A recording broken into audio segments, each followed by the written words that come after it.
গ্রাম অঞ্চলের হাড় কামানো একটি ভয়ঙ্কর ভূতের গল্প।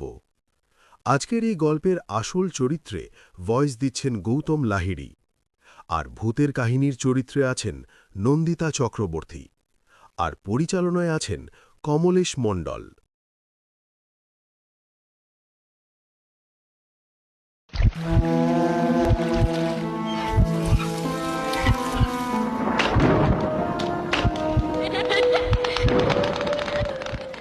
নিশুত রাতের নিস্তব্ধতা যখন চারপাশকে গ্রাস করে, তখন প্রতিটি শব্দই যেন এক একটি রহস্যময় সংকেত হয়ে দাঁড়ায়। গ্রামের নাম নিশিন্দি। নামটা যেমন অদ্ভুত, গ্রামটার পরিবেশও তেমনই থমথমে। এই গ্রামের একদম শেষ প্রান্তে একটা পুরনো জমিদার বাড়ি আছে, যার নাম শ্রীফলতলী জমিদার বাড়ি। লোকমুখে শোনা যায়, অমাবস্যার রাতে ওই বাড়ির জানলা দিয়ে নীলচে আলো দেখা যায়। শহর থেকে আসা অয়ন পেশায় একজন ফটোগ্রাফার। পুরনো স্থাপত্য আর অতিপ্রাকৃত ঘটনার প্রতি তার দুর্নিবার আকর্ষণ। তাই বন্ধুদের বারণ সত্ত্বেও সে একাই এক রাতে হাজির হল শ্রীফলতলী জমিদার বাড়িতে। অয়নের সাথে কেবল তার ডিএসএলআর ক্যামেরা আর একটা জোরালো টর্চ। রাত তখন প্রায় 12টা। শ্রীফলতলী জমিদার বাড়ির গেটটা মরচে ধারা লোহায় তৈরি, যা খোলার সময় এক বিকট শব্দ করল। চারপাশ নিঝুম, ঝিঁঝি পোকার ডাকও যেন হঠাৎ থেমে গেছে। অয়ন ভেতরে ঢুকেই এক অদ্ভুত ঠান্ডা অনুভব করল। গ্রীষ্মের রাতে এই হিমশীতল হাওয়া স্বাভাবিক নয়। টর্চের আলো ফেলতেই সে দেখল দেওয়ালে ঝোলানো পুরনো দিনের বড় বড় তৈলচিত্র। ছবিগুলোর মানুষেরা যেন অয়নের প্রতিটি পদক্ষেপের দিকে নজর রাখছে। অয়ন সিঁড়ি দিয়ে উপরে উঠতে লাগল। কাঠের সিঁড়িগুলো প্রতিটি ধাপে মচমচ শব্দ করছে, যেন কেউ ব্যথায় আর্তনাদ করছে। দোতলার টানা বারান্দার শেষ মাথায় একটা বন্ধ ঘর। অয়ন লক্ষ্য করল সেই ঘরের দরজার তলা দিয়ে আবঝা একটা আলো চুঁইয়ে আসছে। সে ভাবল, হয়তো ভেতরে কেউ আছে। কিন্তু এই পরিত্যক্ত বাড়িতে কে থাকবে? সাহস সঞ্চয় করে সে দরজায় ধাক্কা দিল। দরজাটা কোনো শব্দ ছাড়াই খুলে গেল। ভেতরে ঢুকতেই অয়নের রক্ত হিম হয়ে গেল। ঘরের মাঝখানে একটা বড় আয়না, আর তার সামনে বসে একজন মহিলা চুল আঁচড়াচ্ছেন। অয়ন টর্চ মারতেই দেখল মহিলার কোনো শরীর নেই, কেবল একটা ধোঁয়াটে অবয়ব। আয়নায় মহিলার মুখ দেখা যাচ্ছে না, কেবল দীর্ঘ কালো চুল আর সাদা শাড়ি। অয়ন পালাতে চাইল, কিন্তু তার পা যেন মাটির সাথে জমে গেছে।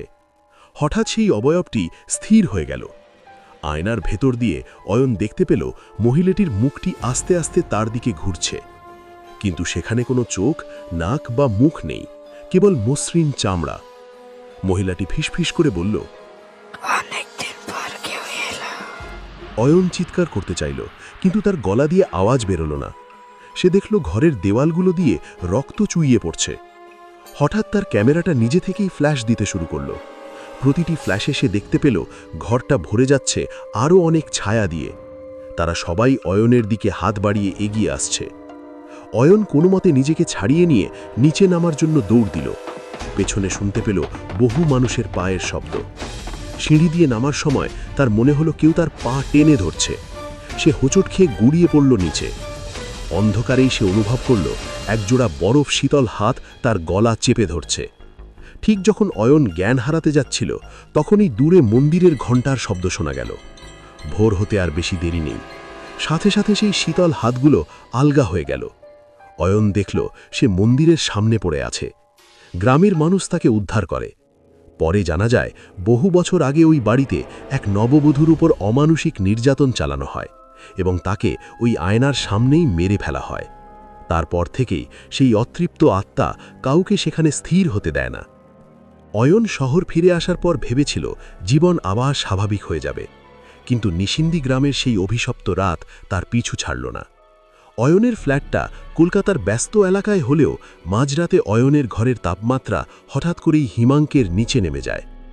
একদিন রাতে অয়ন তার ক্যামেরার মেমোরি কার্ড থেকে ছবিগুলো ল্যাপটপে কপি করছিল। হঠাৎ সে লক্ষ্য করল একটা বিশেষ ফোল্ডার সে ডিলিট করতে পারছে না। ফোল্ডারটির নাম অদ্ভুত কিছু হিজিবিজি হরফে লেখা। কৌতূহলবশত সে ফোল্ডারটা খুলল। ভেতরে মাত্র একটা ভিডিও ফাইল। ভিডিওটা প্লে করতেই অয়নের শির দানা দিয়ে একটা ঠান্ডা স্রোত বয়ে গেল। ভিডিওতে দেখা যাচ্ছে অয়ন নিজেই নিজের বিছানায় অঘরে ঘুমোচ্ছে। ক্যামেরাটা ঠিক তার মাথার ওপরে সিলিং থেকে ধরা। ভিডিওর সময় দেখাচ্ছে রাত 2:13। ভিডিওতে দেখা গেল অয়নের বিছানার নিচ থেকে একটা থ্যাকাশে সাদা হাত ধীরে ধীরে বেরিয়ে আসছে। হাতটা অস্বাভাবিক লম্বা, যেন হাড়ের ওপর শুধু চামড়া লেগে আছে। সেই হাতটা অয়নের গলার খুব কাছে গিয়ে থেমে গেল। ঠিক সেই মুহূর্তে ভিডিওতে একটা বিকট চিৎকার শোনা গেল, যা কোনো মানুষের কণ্ঠ হতে পারে না। অয়ন আতঙ্কে ল্যাপটপটা বন্ধ করতে গেল, কিন্তু কিবোর্ড কাজ করছে না। হঠাৎ স্ক্রিনটা পুরো লাল হয়ে গেল এবং সেখানে ফুটে উঠল সেই পরিচিত মসৃণ মুখহীন অবয়বটি। এবার সে ফিসফিস করে নয়, বরং অট্টহাসি দিয়ে বলে উঠল, তুই আমার ঘর থেকে পালিয়েছিস, কিন্তু আমার ছায়া থেকে পালাবি কোথায়?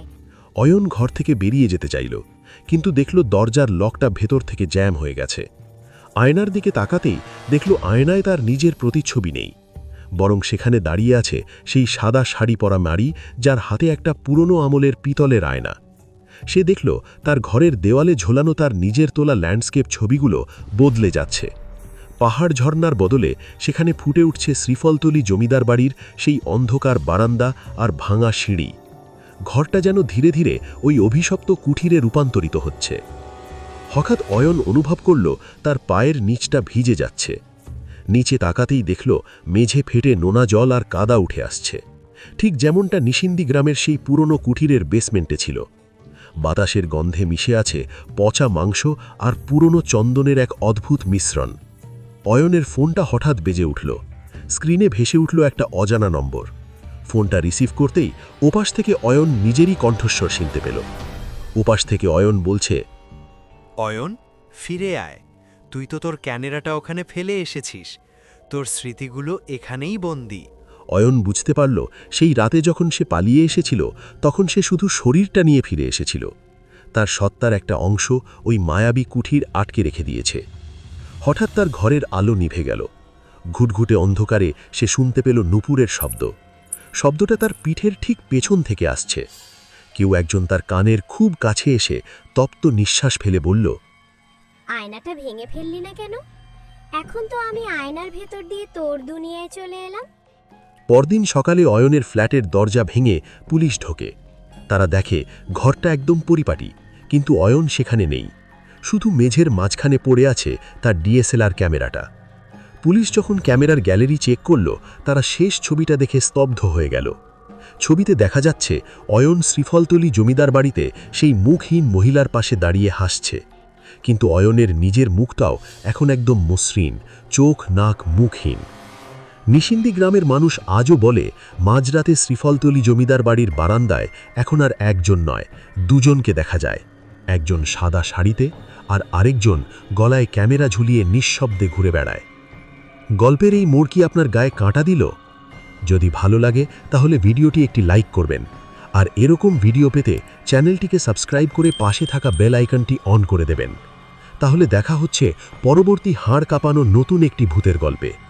ততক্ষণ সুস্থ থেকো, ভালো থেকো ও নিজের খেয়াল রেখো।